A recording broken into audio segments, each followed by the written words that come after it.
आम खबर से आपको आगाह करेंगे कि चेयरमैन तहरीक इंसाफ इमरान खान से सीनियर एंकर्स की मुलाकात हुई है।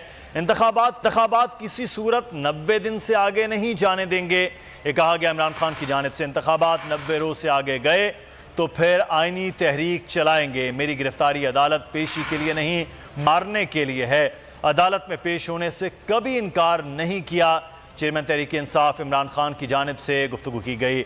इमरान खान ने सीनियर एंकर्स के साथ मुलाकात की है। आज इंतखाबात किसी सूरत 90 दिन से आगे नहीं जाने देंगे। इंतखाबात 90 रोज से आगे गए तो फिर आईनी तहरीक चलाएंगे। मेरी गिरफ्तारी अदालत पेशी के लिए नहीं, मुझे मारने के लिए है।